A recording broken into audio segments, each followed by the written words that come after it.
helpful insights about why the penitentiary-style prison appealed as a new kind of technology of power, much better suited to connecting the traditional power of punishment or authority to punish with the new kinds of practical techniques of rule that were becoming more common in the 19th century. But the thing we can take from Foucault is that these rituals, whatever negative effects they may have had in the way of riots, etc., were becoming unnecessary to the ruling elite in terms of the way that they ruled. And that's kind of important because the death penalty at the end of the day is a luxury. It is a kind of a, something equivalent to one of these. I think there was some years ago, you may remember there was a terrible tragedy at Texas A&M. I think they traditionally had like a giant bonfire before their homecoming game, and people would actually climb and build this thing that went up 20 or 30 feet, and one about 4 or 5 years ago collapsed, killing some students, etc. Well, one of the first things the university did was get rid of this ritual. Why have this ritual, right? It's dramatic. You have this giant bonfire. The students build it. Hopefully they get out of there generally before they light it on fire. But I'm sure it's an exciting, thrilling thing and part of the collegiate ritual of football. But it obviously, and perhaps this is true of football more generally, is not essential to the functioning of the university, right? And so there's no reason to risk the lives of students to allow what's essentially a large prank to go on. So that the death penalty begins to look a little bit like that, or at least this kind of very exuberantly violent death penalty. Maybe it's not such a terrible thing. Maybe it doesn't offend people that much. Maybe it doesn't generate that many riots. But what's it good for? Do you really need it? And that is, I think, what Foucault would point us to.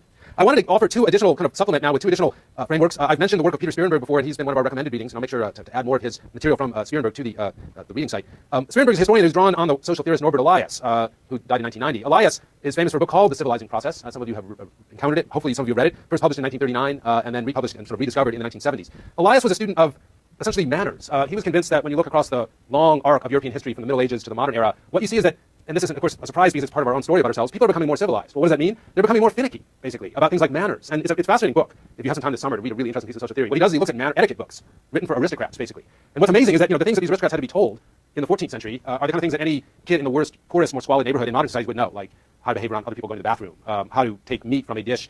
So one that stands out in my mind, it's an example.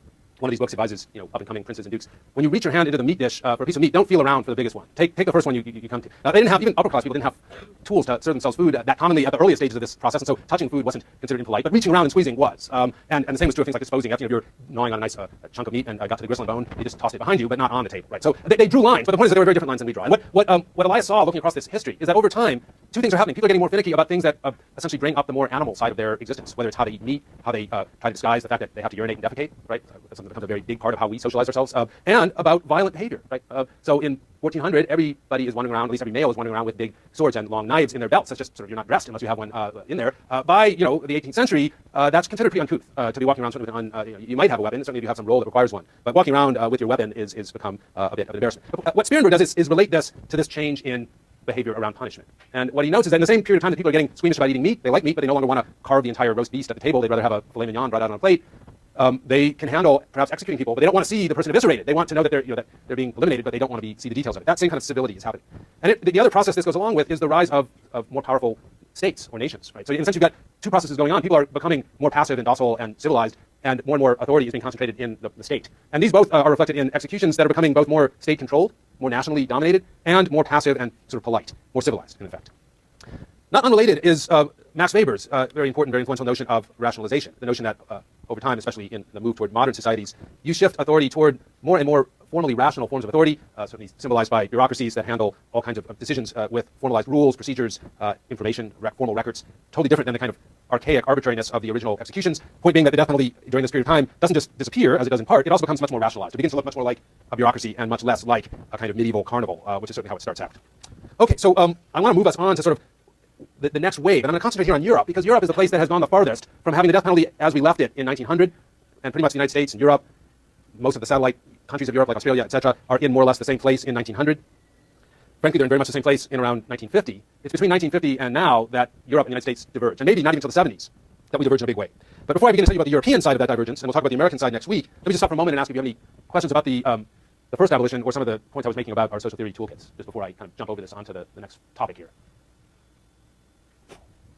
Okay, so let's talk briefly about the situation before World War II in Europe. Some countries toward the end of the 19th century abolished the death penalty, in a sense, in a continuation of the arc that began with Beccaria in 1760 and fueled that first abolition wave, right? Now, some of those people were calling for the total abolition of the death penalty. Beccaria was. And a few countries get that far, but most stop short of that, essentially moving capital punishment to a private, inside the prison punishment with an effort to minimize the pain and focus on murderers or traitors, and maybe a handful of other of the most serious crimes. As I said, a few countries go all the way. The Netherlands is one. Belgium is another that adopts a total abolition. One question you got to think about is why? Why does it stop there? And it's 100 years later, right? So England gets to the point where in 1867 they'll only execute murderers, doesn't happen in public, etc. And that's going to be true for another century. It won't be until the 1960s that they then further abolish. What explains that stability? well, we could go back to our social theorists and think about it. But one thing that has been pointed out that I just want to touch on before we can raise the question of why that would change is what some recent sort of social theorists of this period, and there's a new book out on this change in Europe by Michael Hamill, and I've got a slide up on it, I'll put more information up about it, but he has a very interesting theory that he calls the stabilization theory. I just wanted to offer it to you for a moment. Imagine that two things are happening over time around the death penalty in the period we've looked at, 1750 to 1900. There's a growing amount of discomfort with the death penalty. We don't know how many people really are that, or how uncomfortable people are, but it's certainly growing in that period. More people are raising objections to it, expressing squeamishness in their diaries like Boswell did. At the same time, so that's growing, this number of people who are, and degree of intensity with which people feel that the death penalty is problematic, that's growing. At the same time, the number of executions and the crimes for which people can be executed are shrinking. Now notice what happens when those lines cross, and they don't necessarily cross directly, but over time, even though there's a growing number of people who feel a growing conviction that the death penalty is wrong, the death penalty that they're looking at is changing over time to become more and more morally defensible to some extent. That is, you're no longer talking about executing thieves or burglars, now you're talking about murderers, and maybe in the United States you're only talking about those murderers that have essentially proven so unpopular that the jury has missed two opportunities to spare their lives, not sentencing them, not convicting them of second-degree murder, and not giving them a life sentence. And so suddenly the people left getting the death penalty are people on the more extreme side of the scale of moral unpopularity. Either the things they've done or who they are or some combination of them make them not very sympathetic subjects. And so that's what Hamill means by this kind of stabilization. There is a long-term trend going on of growing discomfort with the death penalty, but it runs into the fact that the death penalty is kind of shaping itself up into a smaller but more essentially defensible perimeter. And that continues in the 20th century. But we begin to see some of the ways in which that stability can be chipped away at. So Germany is a good example. There's a very good book, and I'll put up the site to it by Richard Evans on the history of the German death penalty. If anybody wants to write on German death penalty, very interesting. Germany was one of those countries that retained fairly graphic public executions into the 20th century. The basic execution mode was to take you out onto a scaffold in the town square and basically chop your head off, but with a fairly short axe. So it was kind of a more personal execution than, say, guillotine. In the period right after World War I, the so-called the Weimar Republic, when Germany was a republic following the revolution against the Kaiser and before the Nazi seizure of power, you had about 14 years there, in which Germany came close 2 or 3 times to abolishing the death penalty. And the big issue, and this is one that has proven over time to have growing importance, was a concern about wrongful convictions. And this is an interesting thing that we'll follow up next week. But you might imagine that wrongful convictions would be even a bigger problem, in London in the 18th century when you didn't have professional police, etc. But it's actually the opposite. Why? Because in the 18th century, without a professional police force, essentially only the people who got caught red-handed, as we say, right, bloody hands, would face trial for these kinds of crimes. There was no forensic technologies that allowed the police to come up with. It's not that sometimes people weren't framed or subject to kind of mistakes of identity. That probably did happen. But by and large, wrongful conviction was, if it existed, it was largely invisible. And certainly many more guilty people got away without any punishment than innocent people faced potentially unjust or unfair punishment. By the 20th century, you begin to get modern forensics. It's around 1920 that the New York Police Department will have its first murder conviction based purely on things like fingerprint and other kinds of forensic evidence, fibers, and other things left behind that with no eyewitnesses. Right? So that's a revolutionary change, one that, of course, is a big part of our justice system. But notice how it builds in uncertainty about the potential innocence. That wasn't there in the earlier period. So we come very close in the Weimar period to abolition, but it narrowly it gets caught up in the very intense partisan politics of Weimar, and it doesn't happen. Then in the late 20s, you get a backlash, very intriguingly, because we'll see something similar in the United States, associated with the issue of sex murders. There was a guy that came to be known as the Dusseldorf vampire, named, I think, Peter Kukin, who I think murdered 9 or 10 women. He's a serial killer, and in the lurid details of the media at the time, these were done for sexually sadistic purposes. So it's very much like the kind of Freddy Krueger modern serial killer is invented in this moment. And there's a huge backlash, right? This is the public, just as they begin to get sympathetic to the idea that you might be executing wrongfully convicted people, they're suddenly reminded that there's people that they really fear and loathe, and sex offenders. And this Peter Lorre's famous movie M was loosely based on the Dusseldorf vampire, because Fritz Lang, the director, had recently come over from Germany. When the Nazis got to power, this trend in Europe toward possibly going forward toward total abolition and certainly questioning of the death penalty got thrown fairly dramatically into reverse. The Nazis, from the very beginning of their rule, executed what was essentially emergency law. They claimed that they were endangered by revolutionary plots. There was the famous Reichstag fire, which was a little bit like 9/11 for them. They turned it into, it was a real crime. Somebody did set fire to the Reichstag. Apparently it was the person they convicted of it who was an anarchist. But this was turned into an occasion for a huge sweeping revision of German law.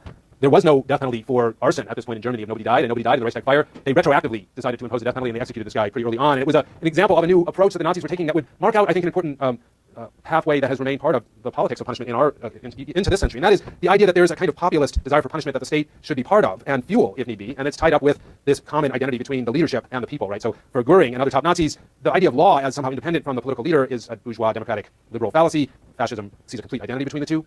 And that means that there's no reason to question the desire of the public for harsh punishments. Hans Frank, who was one of the Nazis' leading legal theorists, and also seemed to sport an early mohawk, I'm not quite sure how he ended up with that haircut, said that justice is whatever is useful for the German people, right? So it's a very much of a nationalistic approach. But, to turn 20 years into an exclamation point, the Holocaust and the just maelstrom of mass murder that takes place on the Nazi side and in some parallel ways in the Soviet Union, essentially before that, just in the 30s leading up to it, creates a new moment about state killing in Europe. And certainly in retrospect, it is hard to look at Europe now, a continent in which the death penalty has been virtually universally abolished. I think Belarus remains the one country that hasn't signed on to fully onto the protocols of the European Convention of Human Rights that abolish the death penalty. But basically, Europe is a death penalty-free continent. Europe is the place that the Holocaust happened. And it's very hard for us now not to see those events as somehow tied up. But if they're tied up in a pretty complicated way. True enough, in the immediate aftermath of the war, and despite what might seem the long odds of the emerging Cold War between the Soviet Union and the United States, the victorious nations of the world, including the two sides of the emerging Cold War, got together on essentially enshrining human rights as a new form of international legality in the aftermath of the terrible tragedies of the war. And here's Eleanor Roosevelt, who led the American effort, holding up a facsimile of the Universal Declaration of Human Rights, which the United States, along with, I think, 70 or 80 other countries, signed in 1948. And this declaration includes potentially powerful language that might suggest that the death penalty is in trouble, or at least vulnerable. Article 3, the Universal Declaration, everyone has the right to life, liberty, and security of person. Article 5, no one shall be subjected to torture or to cruel, inhuman, or degrading treatment or punishment. 2 years later, the European Convention on Human Rights, very much modeled on the Universal Declaration, initiated by Britain under Churchill, but signed by, and this is different than the European Union, let alone the Euro. This is the source of the European Community and the European Court of Human Rights. Article 2, the right to life of the European Convention. Everyone's right to life shall be protected by law. No one shall be deprived of his life intentionally, save in the execution of a sentence of a court following his conviction of a crime for which this penalty is provided by law. So notice what this is not. This document that was signed by these European heads of state, and which we now think of as the fountainhead of European human rights law, actually incorporated the death penalty. And not only incorporated the death penalty, but left open the possibility that a country could use it for virtually any crime, right? As long as they had duly noted it. Now, how do we understand this? What now may strike us as something of a surprising result. There's this terrible Holocaust. Everyone agrees that human rights ought to be front and center of the international response to the Holocaust. There's a right to life, but lo and behold, it doesn't prevent the death penalty. What's going on? Well, one issue is the desire for retribution against the Nazis, right? And it's kind of hard to abolish the death penalty while you're hanging a lot of the people that you just defeated in the war. And it's interesting, some of the European countries, and this is might be an interesting topic for papers for some of you that are interested in European countries, that had abolished the death penalty in the 19th century, brought it back after they reconstituted themselves following the Nazi occupation, so that they could execute their own traitors, as they saw who had supported the Nazis, and they threw in a fair number of ordinary criminals. So countries like the Netherlands that abolished the death penalty in the 19th century, bring it back in 1945, and over the next decade or so, will execute quite a few people, surprisingly. There's almost a kind of use of the death penalty, I would speculate, to sort of revitalize the state, remoralize it, perhaps in a Durkheimian sense. And some of the scenes that you see in this immediate aftermath period are reminiscent of the Tyburn hanging tree, right? This is a Soviet execution site of Nazi war criminals. You can see that there's a crowd watching. This is not a long drop, so this is a very painful form of execution. So the victors wanted to get their retribution. They may have needed, or thought they needed, the moral and sort of scaffold, like the Foucauldian power of the death penalty to kind of charge up their national identity. At the same time, I think, and this is a point that Zimring makes in his chapter I asked you to read, the very desire to condemn the Nazis as beyond the pale meant that people were a little squeamish about connecting what happened at Auschwitz with executing convicted criminals, right? Because after all, what seemed shocking and shameless about Auschwitz wasn't simply that people were killed, but they were killed for no crime, they were killed without trials, they were killed without any effort to individualize them or give them a chance to assert their rights. To claim that the meaning of the Holocaust is that you no longer can execute a murderer who's been represented in court and convicted by due process of law might seem to denigrate the seriousness of the Holocaust. So I think that was another sort of internal check. Interesting, though, what's the first country after this period to embrace abolition? Germany. Partly because they may feel the most shame and take the most moral lesson from the meaning of the Holocaust, but also because it's there that the most people are being executed by the Nuremberg authorities, and there's a lot of sympathy among ordinary Germans for some of the people being hanged. During the next 10 years or so, nations on both sides of the Cold War divide are caught up in that Cold War itself, and that generates its own demands for the death penalty. This is the Rosenbergs, whose execution, the atomic spies, whose execution in, I think, 1952 in the United States remains the only time in our history that we've executed people for treason outside of wartime, an active war in Korea, or on the scene of an active war. This obviously is the scene from my youth, not the Rosenbergs. I was born after that, but I do remember the execution of a Viet Cong prisoner on the streets of Saigon during the Tet Offensive in 1968. So there were these scenes of essentially global conflict, revolutionary violence, in which the death penalty seemed to have some residual support from the political situation itself. Bless you. So here's the basic pattern in Europe. A few countries abolish, sometimes they said, like the Netherlands, restore it for a decade. In Denmark. West Germany is the first to abolish it, 1949. The UK considers it in the 50s, adopts further limitations on the death penalty, similar to degrees of murder, but does not fully eliminate the death penalty until 65. Here's Zimring's chart of it. And what you see is that, by and large, abolition is a somewhat different story in each country.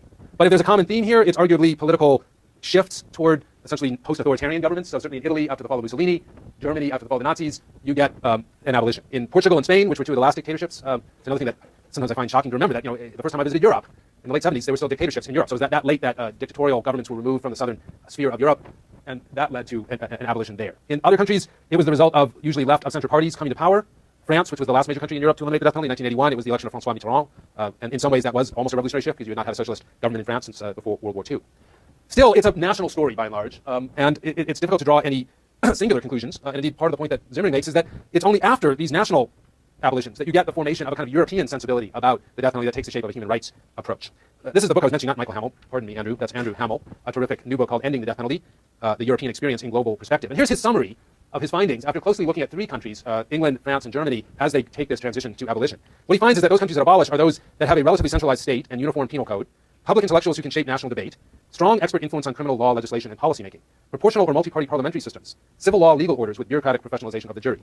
Now, 2 points to make about this. One, the thing that is behind all of these is the fact that in all of the countries in which, in all of the national abolition stories, a majority, in many cases a 2-to-1 majority of the public in those countries wanted to retain the death penalty. In other words, all of Europe